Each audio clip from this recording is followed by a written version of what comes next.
Assalamu alaikum wa rahmatullah. Bismillah walhamdulillah wa salatu wa salam ala rasulillah. My brothers, my time is very short, so let me get straight to it. Brothers, Allah subhanahu wa ta'ala, He has created us for two sole purposes. Two. Nothing more and nothing less. Number one, Allah subhanahu wa ta'ala created you to know Him and to worship Him and Him alone. This is your purpose on earth. Wallahi, I make qasam by Allah Azza wa Jal.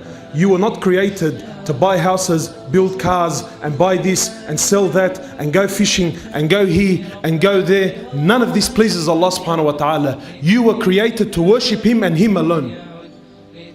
This is your role in this world, to establish Deen in your life. And what Deen? What Deen do I have to establish? The Deen of La ilaha illallah, Muhammad Rasulullah. To say that there is no ilah. That there is no ilah. There is no God, there is no power, there is no qudra. There is nothing on this earth except Allah Azza wa Jal.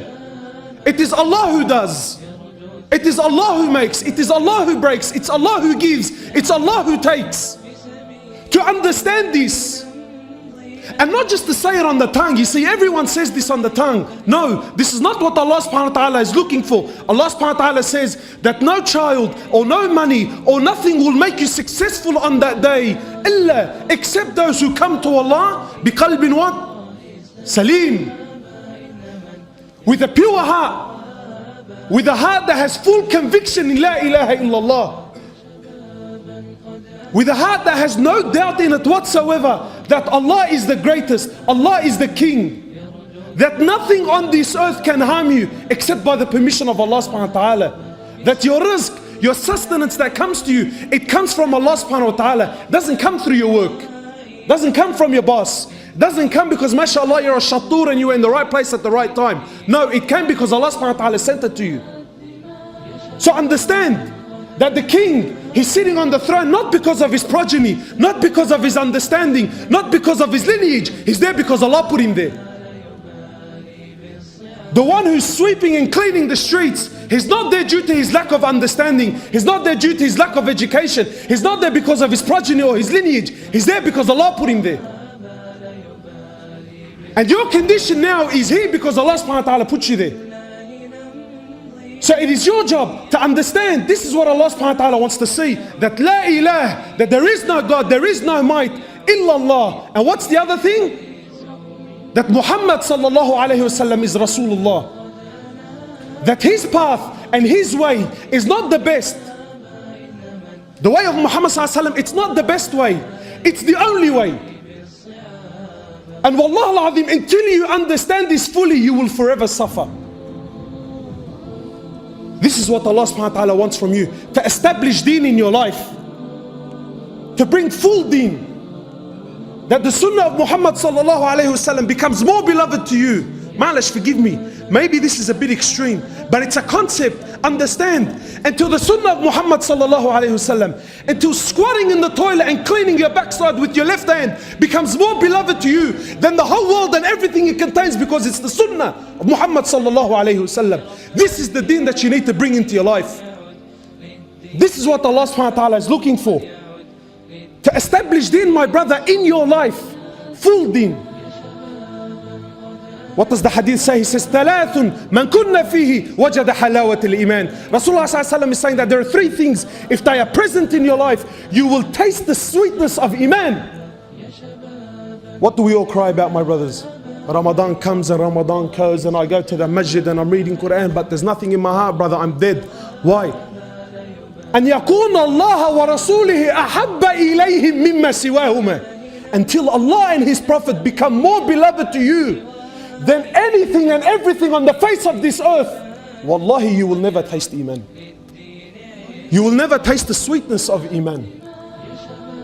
Allah subhanahu wa ta'ala, in probably the harshest verse in the Quran, when He's addressing Sahaba, not hypocrites, not munafiqeen, not kuffar, Sahaba, He's telling Muhammad sallallahu alayhi wa sallam, Qul ya Muhammad, tell your companions, tell the best ummah to ever walk the earth, إن كان آباؤكم وأبناؤكم وإخوانكم وأزواجكم وعشيرتكم وأموال اقترفتموها وتجارة تخشون كسادها ومساكن ترضونها أحب إليكم. Tell them, Ya Muhammad, that if their fathers and their mothers and their sons and their children and their extended friends and family, if their businesses and their cars and their money and their papers are more beloved to them than Allah, ahabba ilayhim, not equal, not look, I like Allah and His Prophet like I like my wife. Ahabba ilayhim, until it is more beloved to them, min Allahi wa rasulihi wa jihadin fi sabili, until this comes into your life, my brother. What's the promise of Allah? فَتَرَبَّصُوا حَتَّى يَأْتِيَ اللَّهُ بِأَمْرِهِ وَاللَّهُ لَا يَهْدِي الْقَوْمَ الْفَاسِقِينَ. Then wait, for the punishment is verily coming to you soon. This is what Allah subhanahu wa ta'ala wants from you, to establish Deen in your life. And what's the other thing, my brother? To establish Deen in the Ummah. شَرَعَ لَكُم مِّنَ الدِّينِ مَا وَصَّى بِهِ نُوحًا. Allah subhanahu wa ta'ala is saying, verily it has been ordained upon you what was brought unto who? Nuh, وَالَّذِي أَوْحَيْنَا إِلَيْكَ, and to you, Ya Muhammad. وَمَا وَصَّيْنَا بِهِ إِبْرَاهِيمَ وَمُوسَى وَعِيسَى, and what was ordained unto Ibrahim, وَمُوسَى وَعِيسَى. What is it? An أَقِيمُ الدِّينِ, to establish Deen. This is your role, my brother. This is our role. To establish Deen, full Deen on this earth. My brothers, go and see the condition of this world. We just came back from Egypt. We just came back from Egypt. Bilad al-Azhar. 90 million people. 95% Muslims. Go. You know what the growing trend now is amongst the youth? Wallah al-Azim, people I met myself and spoke to myself. You know what the growing trend is now? Atheism.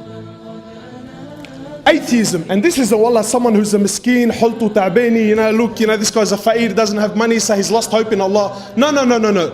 Educated, has money, proper position in the community, says we prove the existence of Allah subhanahu wa ta'ala. I don't need Allah subhanahu wa ta'ala in my life. This world was always here and it will always be here. This is, yes, atheism, naam. Why? Because the da'wah has stopped. Because fishing you and the boys has become more important to you than establishing the deen on this earth. That's why. This is your role. This world you're living in is rubbish. Wallahi, it's rubbish. Rasulullah is walking in the marketplace. Live the moment, live the moment. Rasulullah is with his Sahaba. Picks up a dead goat, a carcass, stinking, rotting, flies around it. So he picks it up by its ear with araf. He looks to his Sahaba, he says, who will buy this off me for 1 dirham? 1 dirham, who will buy it off me? So the Sahaba, Ya Rasulullah, what are we going to do with that? He says, who will take it off me? Ya akhi, don't pay, take it for free. Have it for free. I said, Ya Rasulullah, even if it was alive, it's a defected goat. Now it's dead, and it stinks and it reeks, and you want me to take it?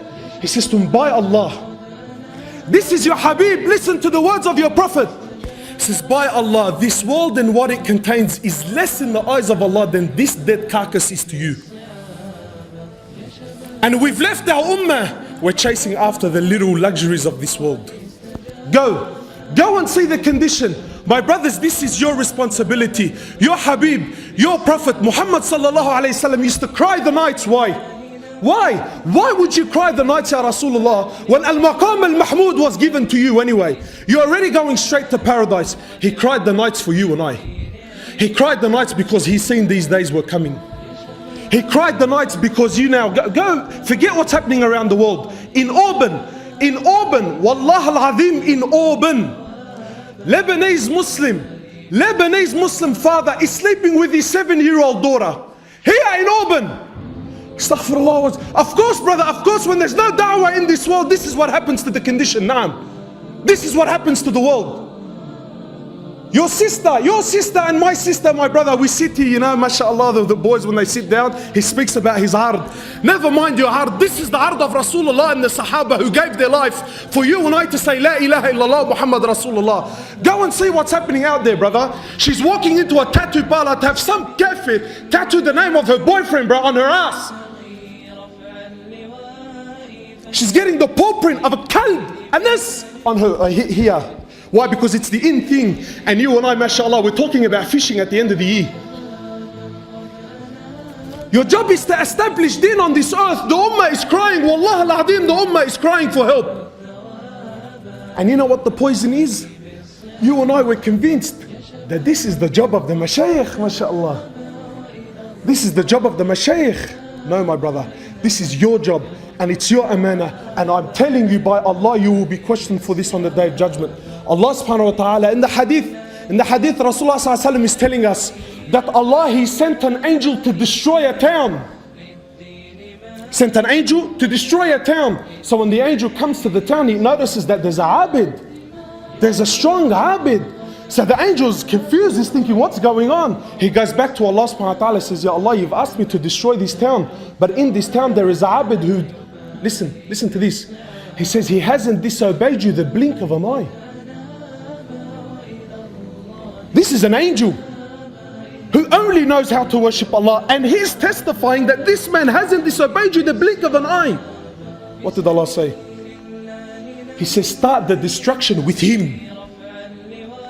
Why? Because he's seen the condition of the ummah, and what did he choose to do? Sit in his house and mashallah worship Allah. No, my brothers, no. We have a job, we have a responsibility, we have an amana. We were in Egypt. Let me tell you, brother, let me, boys here, mashallah, wherever you go, yeah, brother, jihad, let's talk about jihad.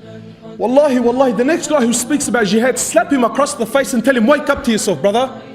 Go and see in Egypt, your sisters from Bilad al-Sham. Yes, I've seen it with my own eyes. Your sisters from Bilad al-Sham, they're going to Egypt for prostitution. For prostitution. Because of the ahwal are so bad. Naam, prostitution, yes. It's alright. Relax, brother. Dakhlak, please tell me, what's the model of your car? Did you see the latest one that came out? And this is what's happening. And this is what's happening, my brothers. My brothers, we have an amana. We have a responsibility.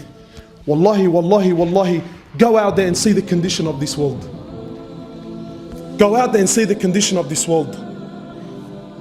The Shaykh was giving a small talk about tahara. So one of the brothers, he came up to him after, he says to him, Shaykh, Malish, you were speaking about making ghusl. He says to him, yes.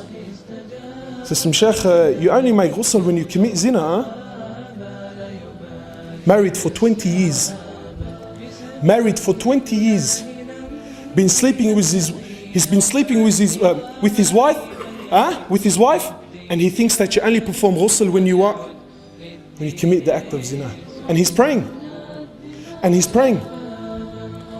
My brothers, this is your responsibility. Wallahi, this is your deen. If you're waiting for Shaykh Fulan and Shaykh Fulan to come and save you, wallahi, woe to you. Woe to you. Just like how you don't wait for anyone to come and pay your bills, why do you wait for people to come and teach you your deen? Why? Why are we waiting for this person and that person? This is your responsibility. And my brothers, malish, forgive me, I'll leave you with this last hadith, authentic narration, Rasulullah sallallahu alayhi wasallam, so that you and I understand the importance of da'wah in our life. He says, لا تأمرن بالمعروف ولا تنهون عن المنكر. Your Prophet is saying what? He says, you will enjoy that which is good and you will forbid that which is evil. Or what? أو ليوشكن الله أن يبعث عليكم عقابا منه. Or verily Allah subhanahu wa ta'ala, He will send down His punishment to you. What is the punishment of Allah? He says, ثُمَّ تَدْعُونَ لَهُ وَلَا يُسْتَجَابُ لَكُمْ. He says, you will raise your hands and make dua, and Allah will not accept your dua. This is His punishment. 4 million people in the haram every single year. 4 million people raise their hands and cry before Allah. Ya Allah Masjid al-Quds, Ya Allah Palestine, Ya Allah Syria, Ya Allah Baba. I want to ask you something. Is Allah deaf? Wa na'udhu billah? Allah, is He deaf yani? He can't hear them? Allah is blind? Wa na'udhu billah yani? Allah subhanahu wa ta'ala can't see them? Isn't He the one who says, when you ask me I will give? But what's happening? What's happening? The ummah is crying. No, my brother, there is a prerequisite. You have to. There is a condition. There is a condition before Allah subhanahu wa ta'ala can you accept your dua. And what is this condition? That you become a da'i ila Allah subhanahu wa ta'ala. This is your role. This is your role. To establish deen in my life. What sort of deen? Full deen. And to establish deen in this ummah. جزاك الله خيرا سبحانك اللهم وبحمدك نشهد ان لا اله الا انت نستغفرك